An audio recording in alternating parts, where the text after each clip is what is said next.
Good morning and welcome to 365 Days of Amazing Stories with Theo Mayer.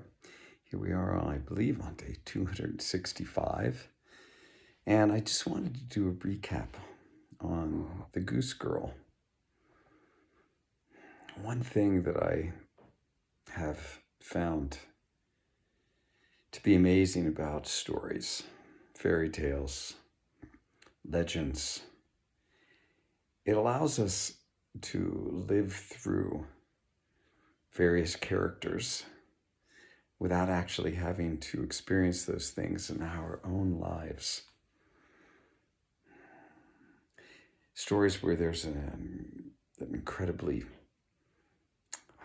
negative, evil character.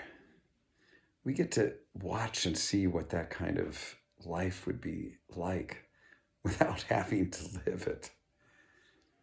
We can see the consequences of a life like that and choose to live something else in our own lives.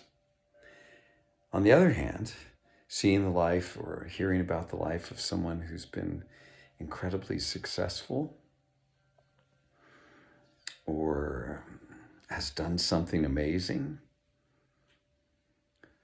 we can set as a goal a similar style of living and functioning, a similar way of overcoming challenges, meeting the world in such a way that we can create our own dreams. Those heroes that we see in stories inspire us to live heroic lives. This is why I love stories so much, because I truly believe that they can not only inspire something in us, but really help us to think about life in this world in a very beneficial way. Okay, the Goose Girl in particular, we see a person, this serving maid, who has very devious intentions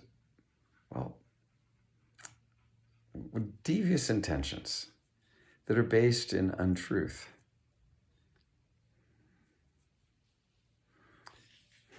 How can you expect to create anything positive in your life if you're living in untruth?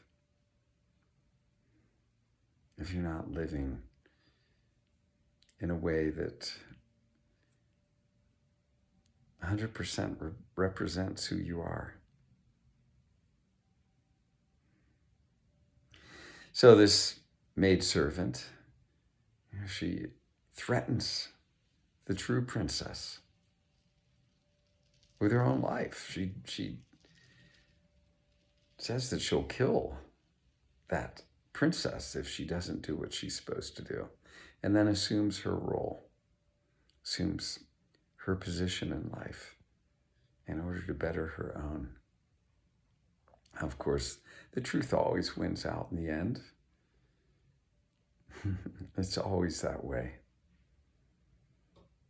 The truth comes out. And when it does, there's always consequences for having lived in untruth. And it's true. It's so true.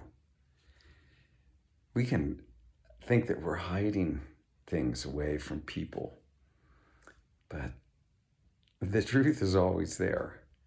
And intuitive or sensitive people can see right through your lies, your illusion.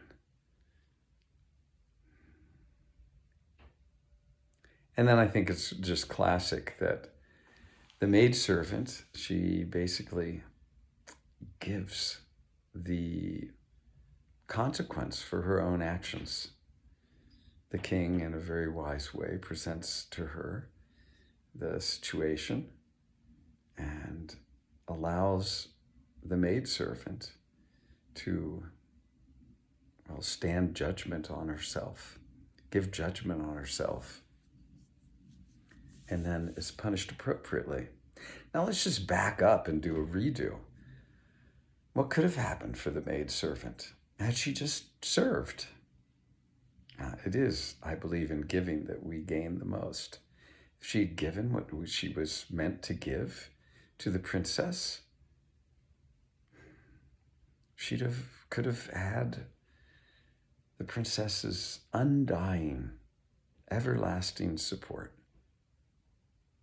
and could have lived into the life that she was given in a way that would have probably been very fulfilling. It seems that that option was not explored.